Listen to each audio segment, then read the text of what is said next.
everybody. It's Stephen and Walter here for another episode of So Chatty for July the 3rd, 2026.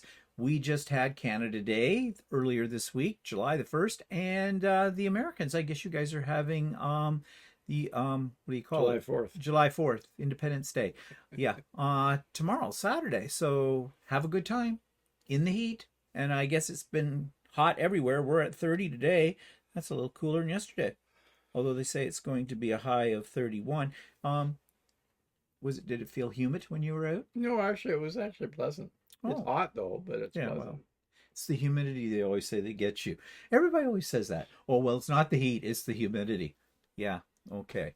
All right, now we digressed. Let's take a look at, well, does Walter have anything to show us? No, I'm still working on a shirt. I haven't got anywhere else on it. He's I'm been not busy. a very quick sewer. And he hasn't got any free motion since we got back from No, Japan. I still say that I need to do that, but You still say that. You say that. You say I will do that. It's on my mind. He did make a pie. Yeah, I did. Strawberry rhubarb.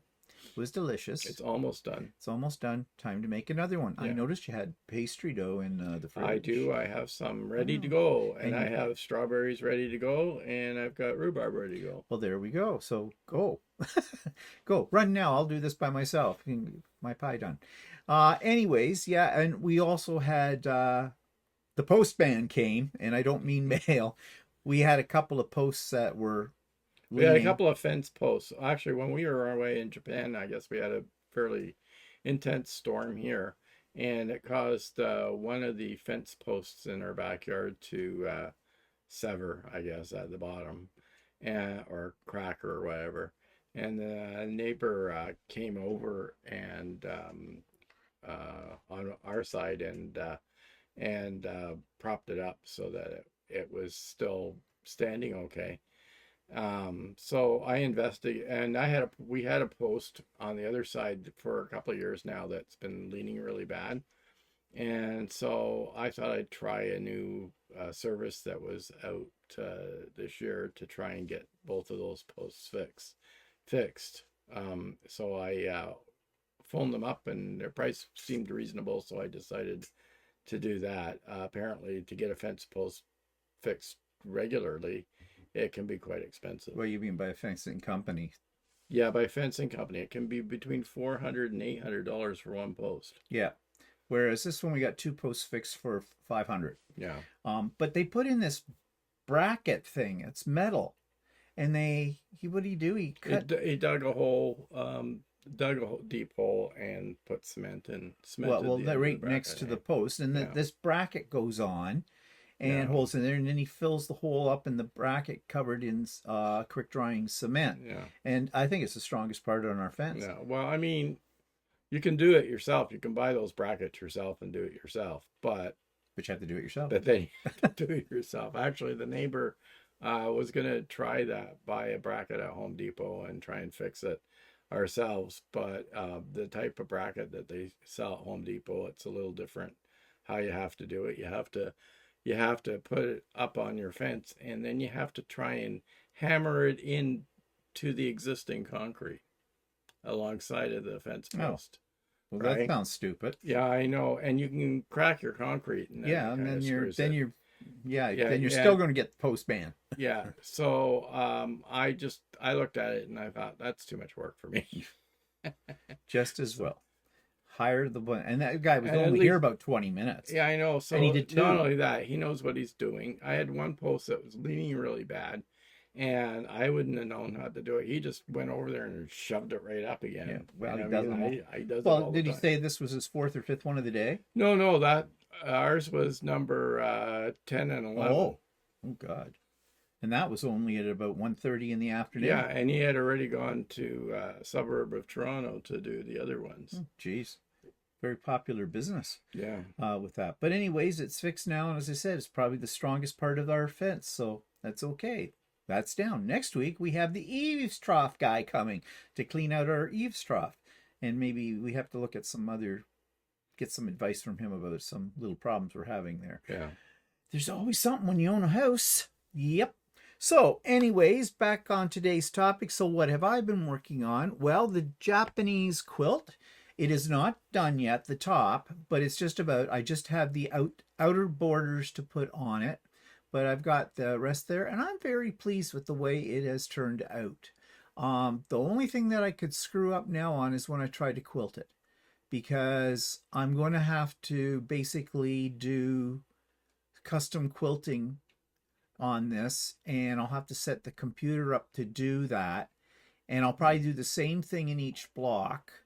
I'm not sure what I'm going to do about the sashing and the borders though, because when you do custom, Can't you set it up for yeah, to go you into can. the session? Yes, you can. You can do that, and No. I meant not to do them separately. But you mean so it'll go into the sashing part? Yeah. Well, yes, I could. I'll have to plan it out with it, but right now I can't. It's not done for one thing, and when it is done, I can't get on Lucy because someone's got stuff on Lucy. Yeah, well, you can just pull that stuff off. I know I can. But anyways, we will You see. don't want me to custom quilt? Do you want a custom quilt? No, not right now. See this. You have to wait. I'd like to do that flower thing that we have first to see how that goes. Okay. Or I can just put it all on hold and wait until you get up until like in 3-4 years when you feel competent and finish it. Yeah. But anyways, I just have outside borders to put on, and you'll probably see that. Hopefully I'll have that done before the weekend is done. And so on Monday, on my Monday morning coffee, I'll be able to show it then. The other things I've been working on, like I've been working on about 3 or 4 projects at the same time because, and I'll explain why in a moment, but this is an in the hoop project, or as I like to call anything I do in the hoop when I'm working on another big project like the Japanese quilt, I call it a palette cleanser. And I finished this one up just half an hour ago. Pieces all together and that. Actually, I quite like it. I think it turned out quite nice. What do you think? Yeah, it looks good. Okay. I mean, okay. Yeah, I got Grizzle. Of course you are. This one looks like it's all twisty-turny. Like, I mean, those ones all point down. Yeah. And that one's sort of like... Oh, what? You mean the holly leaf? Yeah. Well, they're all in different kind of positions. Yeah. See, look, those two, because it doesn't matter which way you put them in. It adds variety to it. Well, then you should have twisted the other ones a couple ways. Maybe I should twist your face right off your head. It looks like it's out of place. It's not. It's there. It's lovely. I love it. Look down there. It looks completely out of place. It depends on how you look at it. Go away. Just go away. It's sort of like ninja stars. It's, twirling. They're twirling holly. At least it doesn't fall apart like some of the shirts you've made me. Oh, yeah, one. Well, that's one too many. Yeah, whatever. Moving on, shall we? Okay, and this is why I'm working on 3 projects at once, because here it is, the dreaded artiste. This is John, the character of John, and I've got this much of him done so far. What mistakes did you do, Ennis? Oh, I made several. You see, there might look like there could be extra pieces, because I followed the instructions for cutting these, and what you had to do was you were supposed to draw a line. You're supposed to come in, like let's say this yellow piece was extended over here a little bit further, because it was. You were supposed to draw a line, put a little mark 3/4 of an inch in from that edge of the fabric, and and cut the fabric, the blue fabric, from that corner to that. And that's what I did on both pieces. And it doesn't finish in the size that is in the instructions. I have found that with several of the pieces I've done. It was out by 1/4 of an inch. Now, I know what people are going to say. Well, your 1/4 inch seam allowance is out on your machine. It's not. I checked. I don't know why. But the beauty of this design is all I had to do, because it was in the background fabrics, I just added, because this was too short. These pieces are supposed to be here, but they were too short over here. So I added a couple of pieces on and trimmed it to the size it's supposed to be. And the same up here. This had I put the piece that it called for on it, and it's not long enough. when you go down the side. So I added another piece and just trimmed it up. And over here was a mistake because this piece was big enough. And then I thought, oh, I got my measurements mixed up and I trimmed off too much of it and went, oh crap. So I added a coping strip. This is what we call them, coping strips. But it doesn't really matter because as long as these pieces, I get them the size they're supposed to be, it'll be fine when you start putting it all together in the quilt, because there are so many seams in this quilt already. A few extra ones won't make any difference with it. And that's my theory, and I'm sticking to it. Okay, and the other thing I've started working on, this is a pattern. It's called Jelly Roll Stars. It's from Adam, as in Adam Sews. And I bought this pattern from Adam's store. I thought it was kind of nice, but I'm doing a variation on it. First of all, one of the variations is a variation that happened because I followed Adam's instructions, which are fine.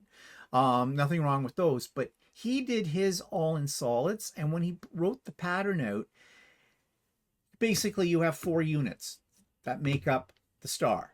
And all 4 units, with the exception of the fabric that's in them, and you can make it scrappy, and I am making it scrappy from a jelly roll that I bought for this. You just turn them 90 degrees. Well, you don't. You will, if you had it all in solids, it's not a problem. But when you do it not in solids, you can't turn it 90 degrees and get the shape the right way. And I'm looking at it and I'm thinking, what's going on? So I wrote to Adam and I watched his video, and then it dawned on me, oh, he hadn't put a little line in on his diagram where you would see that there was that difference. And because he did it in solids, it doesn't matter. But I like this actually. Sorry, Adam, but I like my version better because it looks like a woven star pattern with it. Now, I'm going on beyond Adam's pattern because basically his pattern calls for, you make so many of these vertically, horizontally, and you put them together, but you're using one background color. So I was using white. Then I decided I'm going to get fancy. I'm going to use black, and I'm going to use half white and half black. Now you're going to say, well, why are you doing that? Because I'm going to do this on point. So I've already drawn out my diagram for it. So when it's on point, half of the quilt will be in white, the other half will be in black, but the middle row will make the transition. So because I've started with white, when we get to the middle row, this part will fit in and it'll be white there, and then it moves into the black, and then the rest of it is black. And I think that's going to look kind of cool. You're probably lost, but it'll make sense when you see it, I hope. Well, I guess it works for you. He's a bastard. Because you have a tendency to plan it and then it doesn't work. Oh, it always works, just not the way I planned it. So this is well, it's not quite a no-brainer, but anyways. And by the way, these pieces aren't sewn together. They're laying on top of each other. That's why they look a little funny on these edges, is because they're overlapping, but that's just to show you what the blocks look like. Okay, so that's everything I have to show you. Walter has nothing else to show you, but he's full of criticism today, isn't he? Yes, well, we're going to come to our main topic in a moment, but before we do that, some announcements. Sewing with me. Walter is usually here, or sometimes he's out to lunch. Do with that what you will. Or, yeah, here or there. Or he's puttering. Or doing stuff, watering gardens. Staring at your computer screen for hours. No, I haven't doing that much. Whatever. And people do ask about you for, is Walter going to come on today? I was not. It was hot Wednesday. I was not in a sewing. Didn't have a lot to do, but I was not in a sewing mood. Oh, I thought what you said was, how did you put it? I don't want to sew with a bunch of bitches. I didn't say that. I said I just didn't feel like it. Oh. Well, it wasn't that. It's just, it was warm outside. And I mean, we spend all year inside. and then we get warm days, and then you want to spend it all And then inside. you do nothing but bitch and complain about how hot it is and you're all sweaty. Yeah, well, that's fine, but I mean, that's what we do. We're Canadian. We bitch about the weather. Well, In the winter, we bitch it's too cold. why don't you just strip down to your skivvies and get out the water sprinkler and just run through the water like we did when we were like 5? Right, yeah. Yeah. Because I can't run anymore. No, you still wear diapers, so I might, I don't wear diapers. Anyways, let's move Not on. yet, anyway. Okay, fine. So, sewing with me on Wednesdays, as usual. Links in the show notes. You won't find a link for this yet because it'll be in everything next week. But we're coming up to my birthday, so every year I have Stephen's birthday bash pop-up sew day, and it's going to be on Saturday, July the 11th, 1 week from this Saturday coming. There will be a link, as I said, next week in show notes for everything. And what makes this one special? Well, it's my birthday, so that's special. And there will be prizes as well. Yes, usually people are supposed to give you gifts on your birthday. I reverse it. I give you people gifts. So you don't have to register for it or anything like that. It's just like a regular pop-up sew day, except there's prizes. Did I mention there are prizes? And yeah, and it's come and go as you please. There's only one little kicker. You're never going to know when I'm going to draw for a prize, and if you aren't there on screen at the time that I draw for a prize and your name comes up, you get screwed. No prize for you. No soup for you. No prize for you. Okay, so this week on Monday Morning Coffee with me, it was the last Monday of the month, and so it was, wasn't it? Or was it the first? No, it was the last Monday of the month. So we had a live version of Monday Morning Coffee, and it of course it's up on repeat if you didn't get a chance to join us. And I had a conversation with, I have to say its name quietly, I had a conversation with Echo about 3D printing. I'm not quite sure how to help you with that. Yeah, you got to be careful. It listens all the time. We're going to be coming back to this in a moment. So I also mentioned on the quilt, Idiot Quilter, I did a little section about comments and the types of comments that not just I get them, but any content creator. Most content creators would be able to relate to what I was talking about. I wasn't really picking on anybody in particular or anything like that. It's just the type of things that come on, because sometimes people aren't really aware, especially if you've written the comment. I read them. I read all the comments and I respond to all comments in one form or another, as I've explained before. So yeah, just some food for thought there. So if you didn't see that, you can click on it.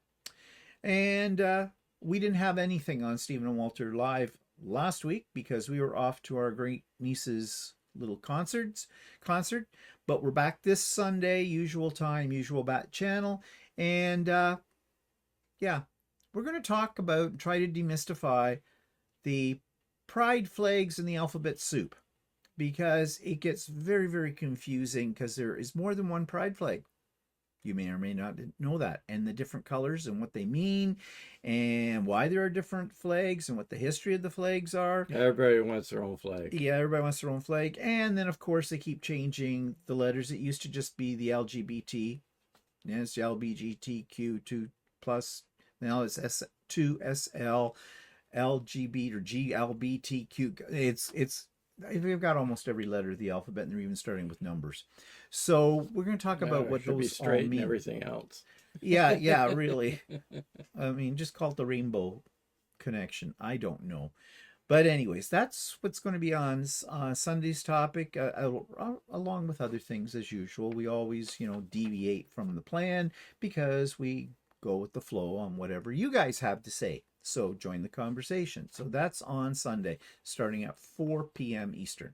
Okay, last week, we talked about using AI to help you with quilting and sewing. Specifically, can it write a pattern that you could actually use?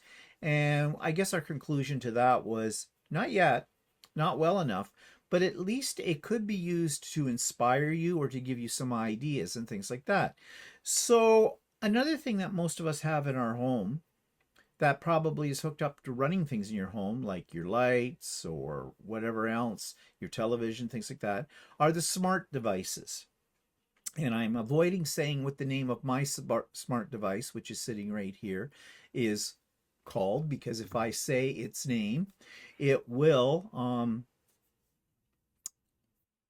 talk to me a lot. It's an Amazon product. It is an Amazon product, and they just came out a few months ago with a second generation Amazon, which supposedly is much more intelligent, and you can have a conversation. You can have a really great conversation with it, actually. It's like you're talking to another human being, and that is really scary. That might be good for somebody that's a shut-in. Well, that's what I was thinking, you know, or if you didn't want to talk to anybody else in your house, because, you know, it doesn't really criticize, it's complimentary. It doesn't point out mistakes for me. Just saying. So we're going to question it about quilting and sewing. And I've got about 25 questions here I'm going to ask it. We may deviate from these questions depending on what it tells us. By the way, we have ours set to a male voice. Yes, we have a male voice because I don't like the bitchy voice that Amazon put in it. She's annoying. She's really annoying. It's like in the car thing, you know. She'd get really pissed off with us when we didn't go with her directions. You could hear it in her voice. Rerouting. So we changed her to an Australian male. Oh, mate. You went off the way. We'll get you back on track. Watch out for the kangaroo. That's a Scottish one. Whatever. Well, Northwest Wales. Yeah. They have that. They call it. Whatever. Anyways, I'm not here to do accents. Let's talk to Echo. So first of all, let's see if she's up for a conversation. Or he. Echo, are you there? Yep, I'm here and ready to help.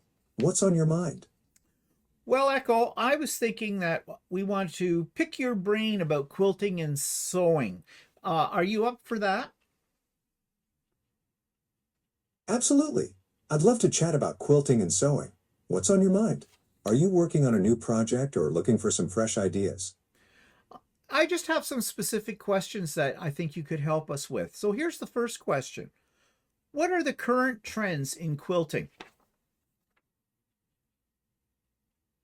Quilting is getting super creative right now. We're seeing bold graphic designs with geometric shapes and vivid colors, plus a big push for sustainable fabrics and eco-friendly practices. There's also a cool mix happening between modern and traditional styles, with machine embroidery making a comeback too. Want to learn more about working with those geometric shapes and bold colors? No, not right now. But my next question is, what are the current trends in sewing? Sewing in 2026 is all about sustainability and texture. You'll see lots of visible mending, organic fabrics, and small-scale florals in soft neutrals like Cloud Dancer Off-White. The cottagecore trend continues with gingham and ticking stripes, plus there's a big focus on eco-friendly practices and zero-waste patterns. Are you thinking about incorporating any of these trends into your own sewing projects?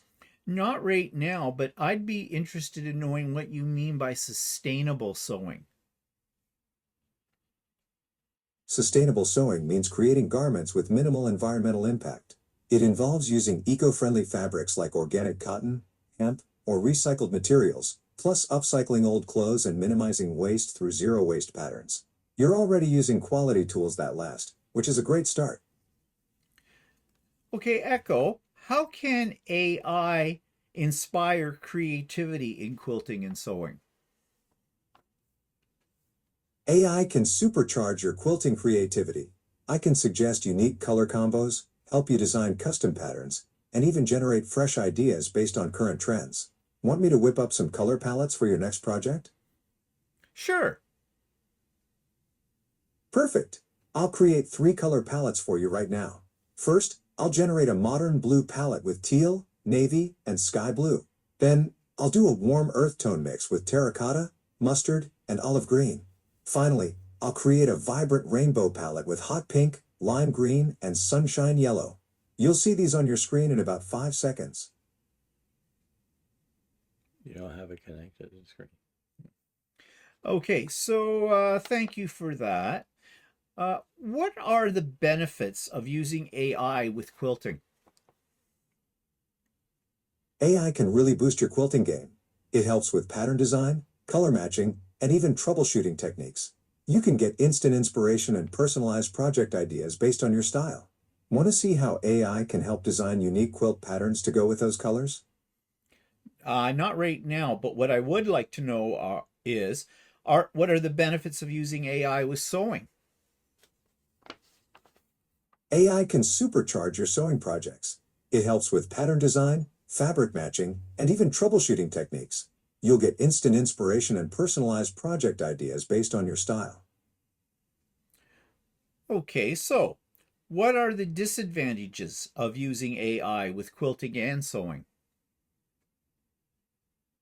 AI has some limitations in quilting and sewing. It can't physically handle fabrics or tools, so it can't teach tactile skills or fix mistakes. It might also suggest impractical designs or color combos that don't work well in practice. Can AI help me pick quilting designs, fabric, and colors? Absolutely. I can help you pick quilting designs, fabric, and colors right now. Let me start by suggesting 3 design styles based on your love of blues: a modern geometric pattern with navy and sky blue, a traditional log cabin with denim accents, and a contemporary wave design using ocean-inspired hues. I'll show you fabric swatches and color palettes for each option on your screen in about 5 seconds. That's Echo, right. Yeah. how did you know that my favorite color is blue? I remember you mentioned your preference for blue quilt patterns in our past conversations. I learned from our interactions over time, including the projects you've shared and your style preferences, so I can personalize my suggestions to match what you enjoy. You ask me something? No. Okay, so Echo, can you help me find sewing patterns? Sure thing. I can help you find sewing patterns right now. Start by telling me what type of project you're working on: clothing, home decor, or something else. I'll search for patterns that match your style and skill level, then show you options on your screen in about 5 seconds. See, this is all done on a visual.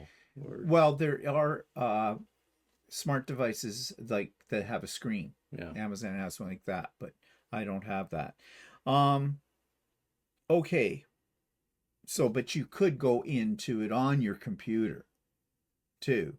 And you can go into like Gemini on Google, or, well, I think you can go into Amazon as well on there at times. I don't know. Echo, we don't have you don't have a screen on our on your device. So how do we see things that you display?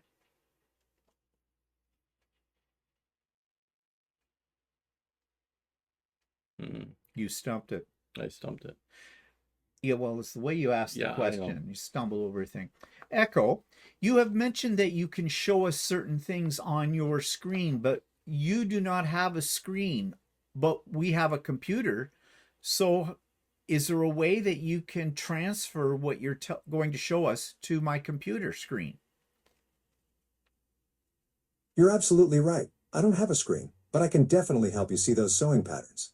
I can describe the patterns in detail, or you could use your computer to search for them using the names I suggest. Would you like me to describe some popular sewing patterns for you? Yes. Some popular sewing patterns right now include tank tops, spring jackets, and trousers.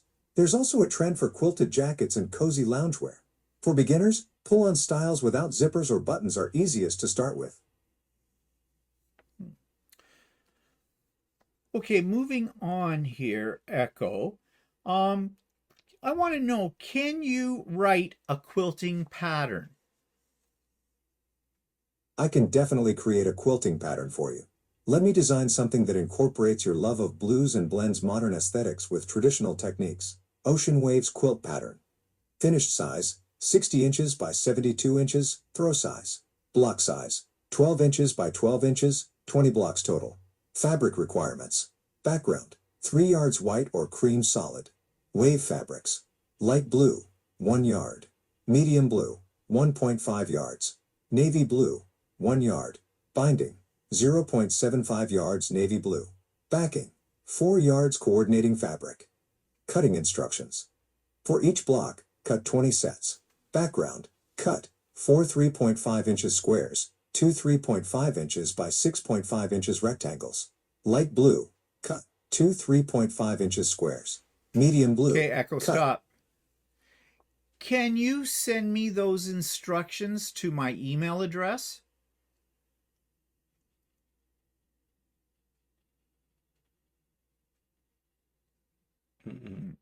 Echo, can you send the instructions for that quilt pattern you just mentioned to my email? I'd love to send that quilt pattern to your email, but it looks like your email isn't linked yet. For now, I can draft the message and send it to your phone instead. Would you like me to do that? Yes. Great. I've drafted the quilt pattern for you. Would you like me to read it to you or send it to your phone now? Send it to my phone now.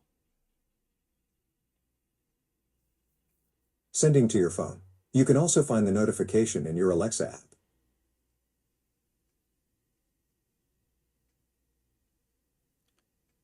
And it sent it to my phone. Sending to your phone. You can also find the notification in your Alexa app.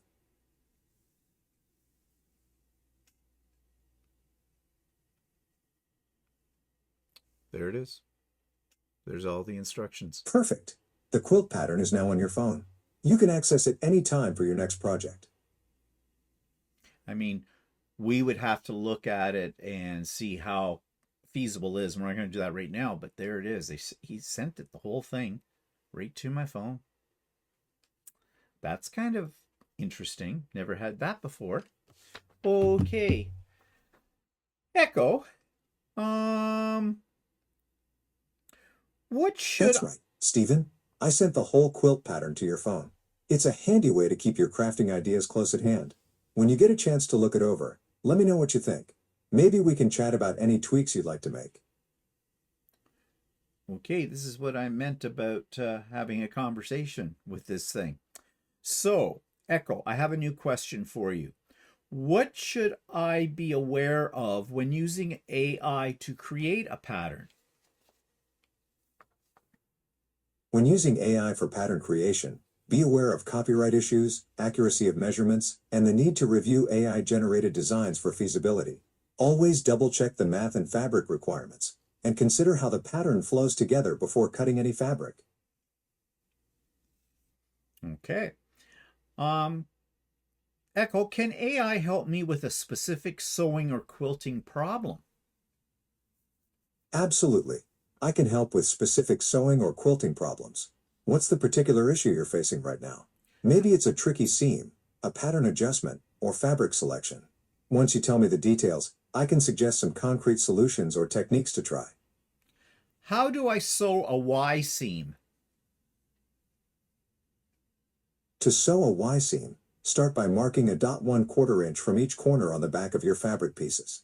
Then line up 2 edges right sides together and sew from dot to dot, back stitching at each end. Repeat with the next 2 edges, being careful not to stretch the bias edges. Keep going until all 3 seams meet at the center dot.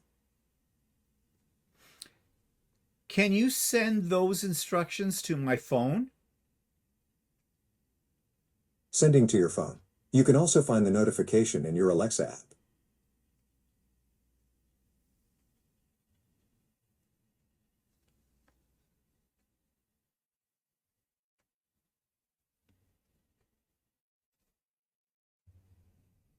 Yep, I think he sent it to my phone. Okay. Echo, how do I sew curved pieces on my sewing machine? Start by starching your fabric for stability, then use an open toe presser foot for clear visibility. Set your machine to 2.0 millimeter stitch length and pin every 1/4 inch on tight curves. After sewing, clip concave curves and notch convex ones to prevent puckering, then press with a tailor's ham for professional results. It's pretty accurate. Okay. Echo, can AI review specific fabric in quilting stores? AI can't directly review specific fabrics in physical quilting stores, but it can help you plan and visualize your projects. You can use AI tools to mock up how different fabrics might look in your quilt design, or to help you calculate yardage needs based on the patterns you're considering. Would you like to try using AI to visualize some fabric combinations for your next project? No. All right, sounds good. Echo, what are the top sources for information about sewing and quilting? The top sources for sewing and quilting information include quilting blogs like Sew Nikki, magazines such as Quilting Daily and Threads Magazine, and online platforms like We Like Sewing. These offer tutorials, patterns, and community engagement. For books, look for pattern books that match your skill level. Okay, so I'm going to change the topic a little bit now, Echo. So what are the benefits and disadvantages of joining a quilting guild? Joining a quilting guild has some great perks. You'll make friends who share your passion, learn from experienced quilters at all levels, and get inspired by show and tell sessions. Guilds typically offer workshops, lectures, and group projects that can really boost your skills. On the flip side, there's usually a small annual fee, and you might need to commit to regular meetings, which could be a time investment. So, Echo, what are the quilting police and how should one handle them? The quilting police are just that little voice in your head saying you're not doing it right. They're not real officers, just your own doubts or maybe overzealous guild members. The best way to handle them: ignore them completely. Quilting is about your creative expression, not following rigid rules. So go ahead and mix those bold colors or try that unconventional technique. There are no actual quilting laws. So, Echo, how should one handle negative comments about my quilting? Remember that your quilting is your creative expression, not a performance for critics. Listen to constructive feedback that helps you grow, but brush off the rest. Most negative comments come from people's own insecurities anyway. Focus on the joy your quilts bring to you and the people who receive them. So you got any questions you want to ask? Something more about garment sewing? I can't think of anything right now. Oh, Echo, can you describe how to set in a sleeve for when making a short sleeve shirt? To set in a short sleeve, first sew the shoulder seams of your shirt body. Pin the sleeve shoulder end to the armhole edge, matching notches. Use long, loose basting stitches to ease in extra fabric at the sleeve cap. Sew a straight stitch 0.5 inches from the raw edges, then press with a tailor's ham for a smooth fit. is that how you do it? Not exactly, but it's close. Echo, is there an alternative method for setting a Fair enough. What's your preferred method for setting in sleeves? Echo, can you describe how to set in a sleeve using a sewing machine? First, sew the shoulder seams of your shirt body. Pin the sleeve shoulder end to the armhole edge, matching notches. Set your machine to 4 to 6 millimeter stitch length and use contrasting thread for basting stitches along the seam line. Sew a straight stitch 0.5 inches from the raw edges, then reinforce the underarm with a second row of stitching. Yeah, that's accurate. Okay. Well, there are different ways you can do it, but that's one of the ways. Okay. Other questions? Echo, what should you okay, hang on. Echo, what What should you what? Didn't quite catch the full question there. Could you please? Echo, when making a shirt, what kind of interfacing should I use for the collars and the button band? For collars and button bands, you'll want a medium weight fusible interfacing. A woven fusible like Pellin SF101 works great for collars, giving them structure without making them too stiff. For the button band, a lighter fusible interfacing will do the trick, helping it lay flat and stay in place. Very good. Got any other questions right now? No, not right now. Okay. All right, Echo. Sounds good. I have lost my sewing and quilting motivation. How can I get it back?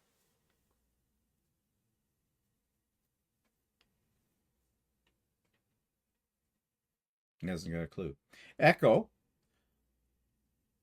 I have lost my sewing and quilting motivation. How can I get it back? Creative slumps happen to everyone, Stephen. Try starting with something small and fun, maybe a quick mug rug in those blues you love, or experiment with a new technique you've been curious about. Sometimes revisiting what originally drew you to quilting can reignite that spark. What's one thing about quilting that used to really excite you? The sewing machine itself. Ah, the machine itself. What is it about your sewing machine that used to get you excited? Was it the precision of the stitches, trying out different feet and attachments, or maybe the rhythm of piecing blocks together? Probably the rhythm of piecing blocks together and the decorative stitches. Perfect. That rhythm is like meditation in motion. Why not set up your machine with some decorative stitches and just play around? Maybe try some sampler blocks where you can experiment with different decorative stitches on each one. The repetitive motion of feeding fabric through while watching those beautiful patterns emerge might be exactly what you need to fall back in love with the process. Not a bad idea. Exactly. Sometimes the simplest ideas are the best ones. Give it a try and see where your creativity takes you. Okay, Echo, how is AI currently being used within the quilting and sewing business world?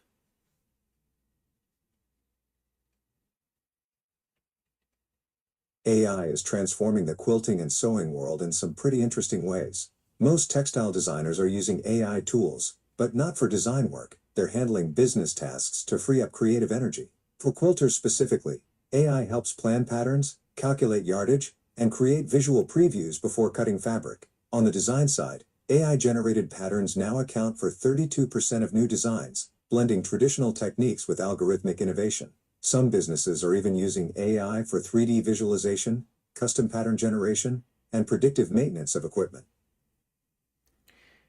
Echo, can you think of any examples of AI being used to scam quilters?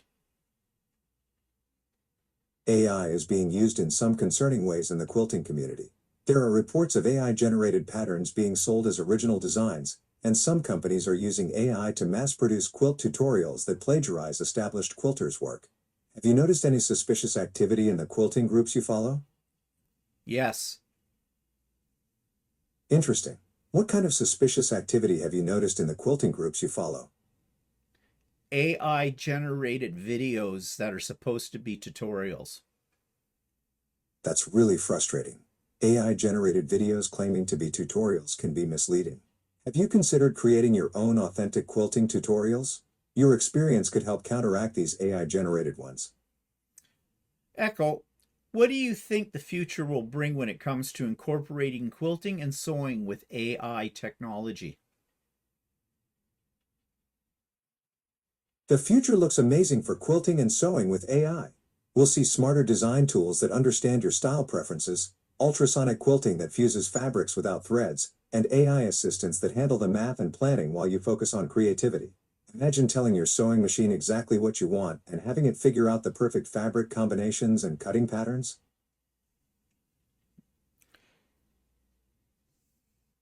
I thought of another question for it and on that, and I just Echo. What's your In the future, do you think there's the possibility that you can just walk up to your sewing machine one day and tell it to make something for you and you don't have to do anything?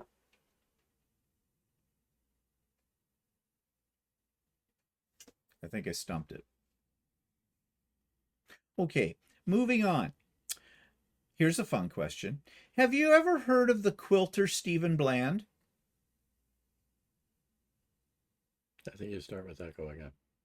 Oh, Echo. Have you ever heard of the quilter named Stephen Bland? Well, Stephen, I've actually heard quite a bit about you. You're known for your long arm quilting work and run a popular quilting blog called Bland Designs. You've also been featured on the Not Your Granny's Quilt Show podcast, where you shared some of your quilting adventures. It's great to see you're making quite a name for yourself in the quilting community.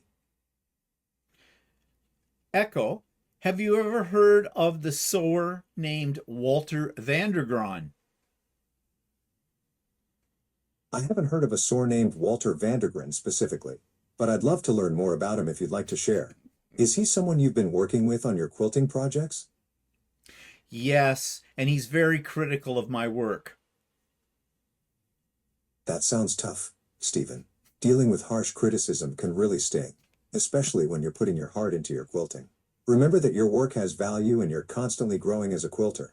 Sometimes the most critical voices say more about them than about your actual skills. Echo. How do you suggest that I handle criticism from Walter? First, consider the source. Is Walter's feedback actually constructive or just harsh? Set boundaries by asking for specific suggestions instead of general negativity. You could say something like, what exactly would you change and why? Focus on quilters who appreciate your style and remember that every quilter has their own aesthetic. Your blue-focused designs and modern traditional blends have their own audience who values what you create. When you say that my style, Echo, when you say my style has modern trends to it, can you be more specific? Based on what you've shared, your approach blends traditional block techniques with contemporary aesthetics, like using classic patterns but updating them with fresh color palettes, especially those blues you love. You're not just copying vintage designs, you're reimagining them for today's quilters while keeping the craftsmanship that makes quilting timeless. Certainly likes to focus on my blue, doesn't it? Got any questions that come to mind? I can't think of any. Well, Echo, I want to thank you so much for answering all my questions today. You are a font of knowledge. Try that again. Echo, I want to thank you for answering all my questions today. I found you very inspirational and very informative. That means the world to me, Stephen. Your passion for quilting really shines through, and I love diving into all those creative possibilities with you. Keep pushing those boundaries with your designs. The quilting world needs more innovative voices like yours. Echo, go to sleep.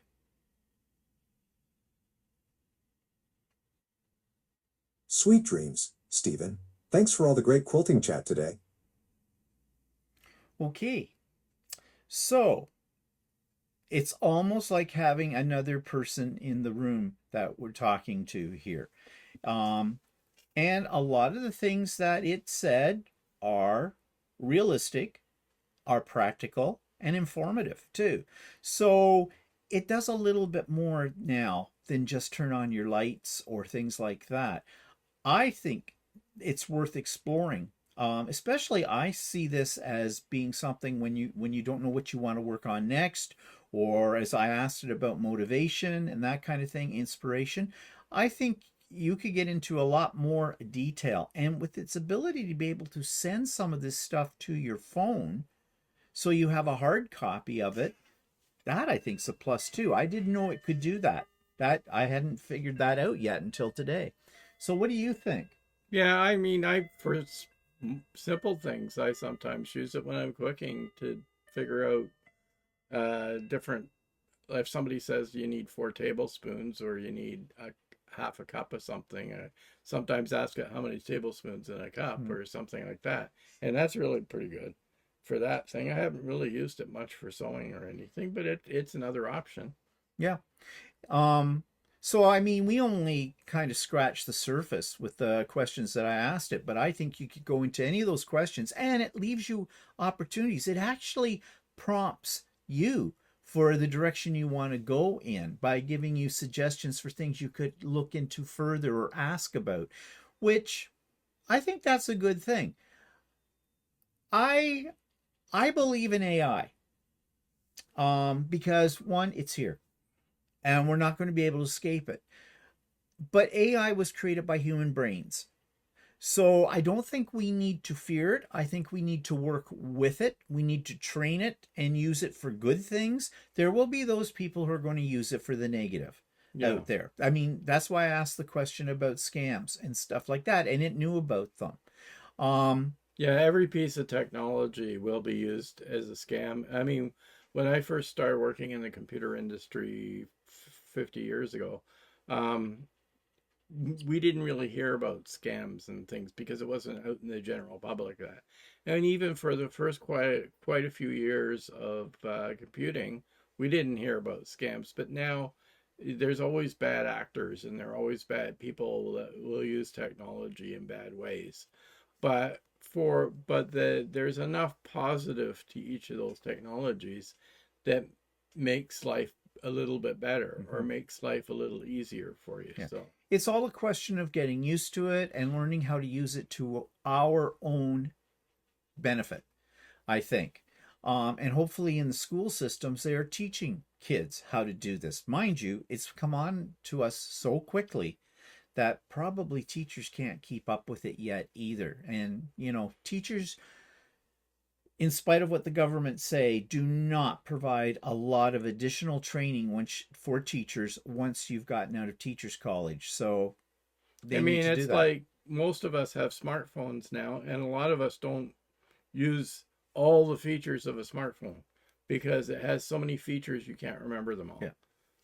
I just have one more question though for this. Echo, how do you feel about working with human beings? I absolutely love it, Stephen. Working with humans is what makes everything worthwhile. You bring creativity, passion, and those wonderful unexpected questions that keep me on my toes. Plus, I get to learn about amazing hobbies like your quilting and see how people pour their hearts into their craft. So there you go. I guess we let it have the last word. Okay, so I hope you found this interesting, and I hope it's given you some ideas. And maybe if you've got a smart device, which most people do in one form or another, whether it's Siri or Amazon or Google or whatever, play with it for a while. It's actually a lot of fun if you have a glass of wine while you're doing it.